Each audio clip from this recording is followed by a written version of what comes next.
Georgie Porgy Puddin' Pie. Got a veteran Sherman S. What a lucky guy.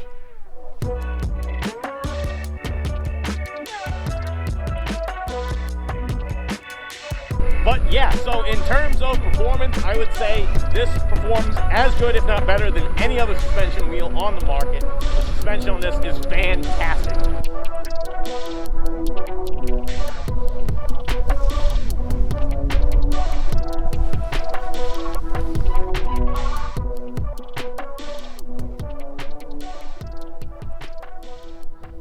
Alright, what's going on, guys? It's your man George, and today we're going to be trying out the most highly anticipated wheel of the new year, the veteran Sherman S. Now, there have been rumors about this wheel going on for about a year and a half now, and finally it's here, and people are able to actually ride one, see one, touch one with their own hands. And what do you know? Your man George was lucky enough to get to try one. Now, our friend Jason from the Master Charging video was actually lucky enough to have this wheel sent to him by the fellas over at ewheels.com. And Jason's going to be doing a bit of a tear down, looking under the hood to kind of see what's going on with this wheel underneath the shell. But unfortunately, Jason was going to be out of town for the next 2 weeks or so, and he thought of me, and he asked me if I wanted to give this thing a try, and yeah, I do. So thank you very much, Jason, for giving us this opportunity to check this bad boy out. If you guys want to support Jason, there is a link in the description down below for ewheels.com. If you order a veteran suspension wheel using, or any wheel really, from ewheels.com, using that promo code down in the description, my man Jason will get a little bit of a kickback. So be sure to go ahead and do that if you plan on buying a wheel from eWheels anytime soon. Alright, so I've had the veteran here for about 2 days now, and I've kind of tooled around on it a little bit, but today is going to be our first serious ride on this bad boy. And I gotta say, my initial impressions are fantastic on this wheel. I gotta say, for a wheel that's as hyped up as it was, I mean, even just before anyone had ever seen one, people have been talking about the potential of a veteran Sherman suspension wheel coming out, and I gotta say, they really, really lived up to the hype on this one. So today, for our first ride, what we're gonna do is a bit of a range test. Now, this is going to be a worst case scenario range test. I left the house at only 99.5 volts. It's about 40 degrees outside, and as you guys may or may not know, lithium batteries don't perform as well in the cold as they do on a warm day, so we'll definitely see some decreased range from that. And your boy George has put on a couple pounds, right? So I'm definitely 200 pounds plus, all geared up and everything. But yeah, so that's what we're going to do today. First things first, let's see how far she'll take us. Before we go anywhere, let's just take a quick close-up of this bad boy. You can see, first of all, look at this rim. That is beefy. That's a nice big old chunky rim on there. Love seeing that, considering some of the rim problems the old veterans had. The suspension on this bad boy is a pogo stick style. It's kind of like the V11, like a pair of front motorcycle forks. And I gotta say, smooth. The kickstand is really good. The pedals, I don't know. We'll have to talk about more of those later. Trolley handle kind of sucks. The screen's really nice though. But we'll do another whole video just talking about the accessories and peripherals on the veteran Sherman today. Let's ride.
so before we go any further in the video, let's talk about it, all right? Obviously, the number one most important question any of you guys are going to have about the Sherman S is, how does the suspension feel?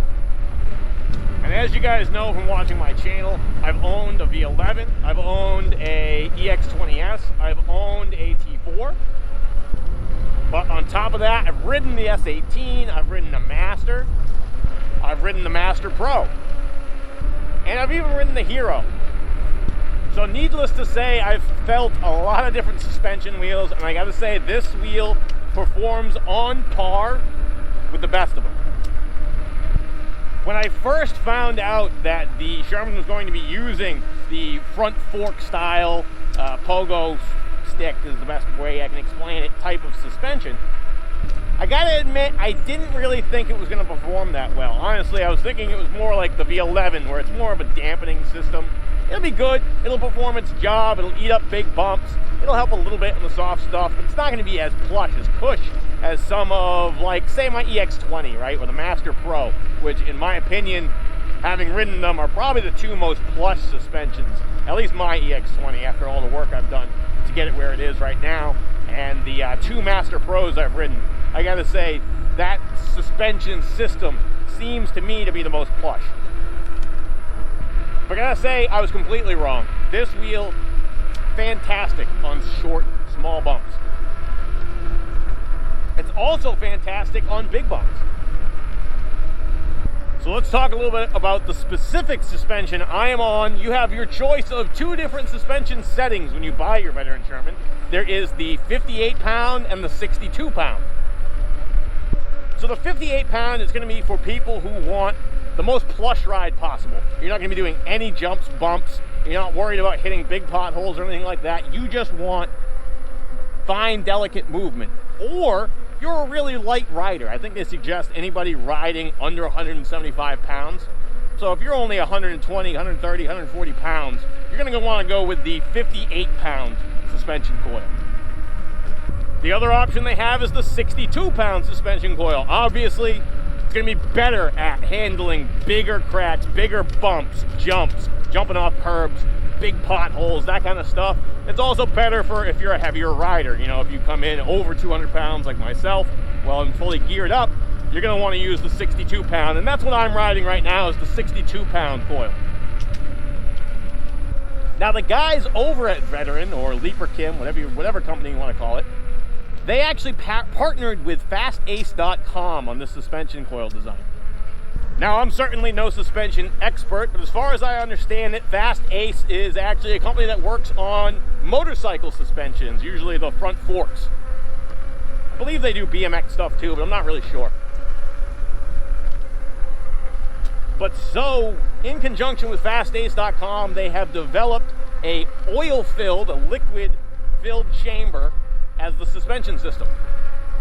And there are a bunch of different adjustments you can make, from the preloads to the rebound to the stiffness. But yeah, so in terms of performance, I would say this performs as good, if not better, than any other suspension wheel on the market. The suspension on this is fantastic. With the one drawback being, it's not really customizable, right? You're gonna have to use whatever this Fast Ace shock is. I don't know if you're gonna be able to find anything third party that's gonna fit this wheel. I believe this is fully custom. And along with that, I'm really not sure what the price is going to be on a replacement. It sounds expensive.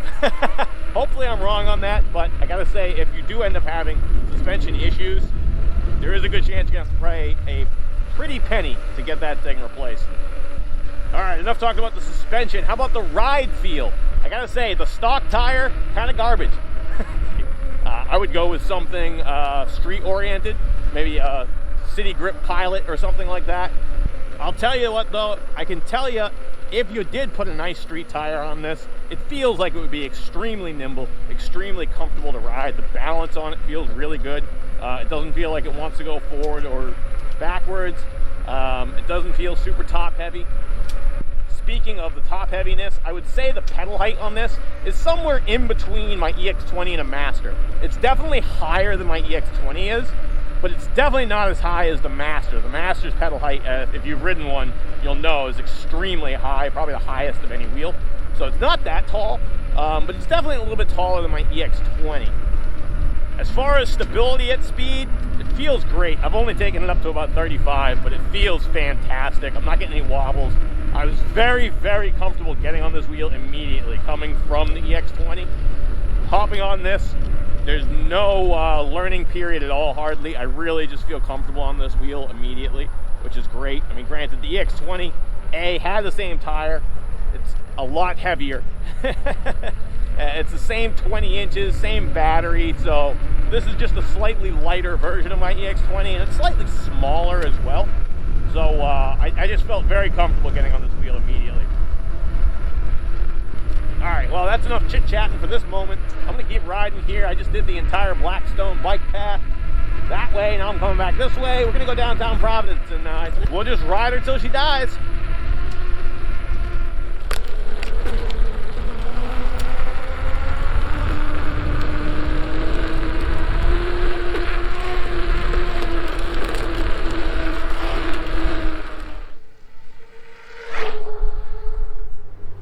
Do a little check-in here. We are at 93 volts after sitting for a minute here, and we have gone 22 miles. So it says we got about 65% battery left. Pretty good. Here we go. Top speed 33. It's our average of 20.5. All right, not bad. Well, we are done with the bike path crawling. Let's take this bad boy out in the streets now. This road we're about to go down now is an absolute miserable road. They've been ripping it up to put pipes and stuff in, so it is just your typical heinous New England road. So let's see how the Sherman suspension holds up on some streets.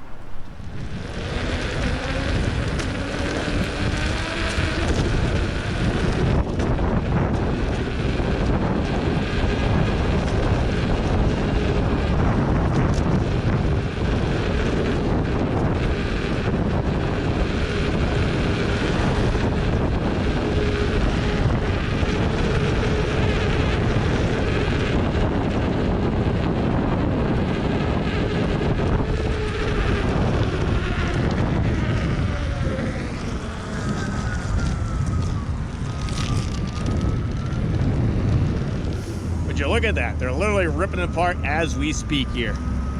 And just a heads up, if the audio is not as good anymore, I just dropped my camera back at that last stop, snapped the shock mic mount. So I don't have a mic anymore, so bear with me here. I'll try and stop to talk for the rest of the video. All right, here we go. We made it down to the Ped Bridge. We did about another 8-9 miles or so. We only lost 1 volt on it though, so really great battery efficiency here from the Sherman in the middle of its battery. So we're at about 50% now. We've gone 31 miles, I believe. So let's go downtown. We'll ride around the city a little bit. One thing to add here, now that I'm thinking about it, I did have to use Darkness Bot to do my journey today. I actually usually use EUC World, but for some reason EUC World is crashing every time I connect it to the Veteran Sherman. It only stays connected for about 2-3 seconds, then the entire app crashes. Darkness Bot seems to be working fine though, so that's what I'm using today. I don't know if that's a me problem or a Veteran Sherman problem. I guess we'll find out more on that once people start getting these out in the wild.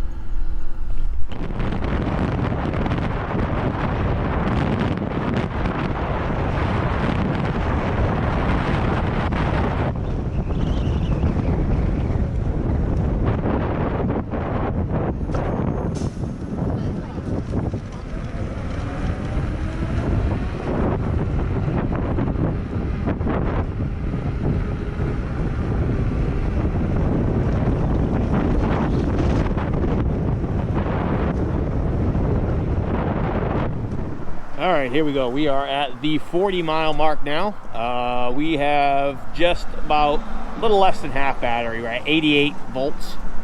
So we're doing really good here. We're on pace for, 70, 80 miles. All right, guys. Well, we rode it down to 80 volts here. We got about 65 miles on it. For me, anything at or under 80 volts is basically zero. I know I've still got another 10% or 15% left here. But we're going to call the range test there. I really don't like riding wheels much lower than that. But we got 65 miles, which is really good considering, like I said, we didn't leave with a full charge. It's really cold out here today. So, you know, that easily could have been 70, 80 miles. And there's still a little bit more in her. You know, I would assume if I really got on it, actually was accelerating hard, riding a little bit faster. I think my top speed today was 33, and we averaged 21 miles an hour. So if I'd really gotten on it a little bit more, you know, maybe 50, 60 miles out of it. But overall, a really good result. Now, if you do ride your Sherman all the way down to the tilt back, right, all the way to the point where it kicks you off, apparently there is a hidden, like, go home mode unlockable on the Sherman S. And essentially what this mode will do is allow you to go deeper into your battery, right? I think the cutoff on this is something like 76 volts. But the secret go home mode will actually let you go down to 72 volts maybe, or something like that. But it'll let you squeak a little more power out of it, essentially. Now, it's suggested you don't do this all the time because it is bad for your batteries. It will damage your batteries over time. So only do it when you absolutely need to, if you need to get home, if you need to get to a plug somewhere. But it is nice to know that you do have the option if, you know, an emergency does happen. All right, guys, that's going to do it for today. Thank you so much for watching. As always, guys, be sure to like the video and subscribe to the channel if you haven't already.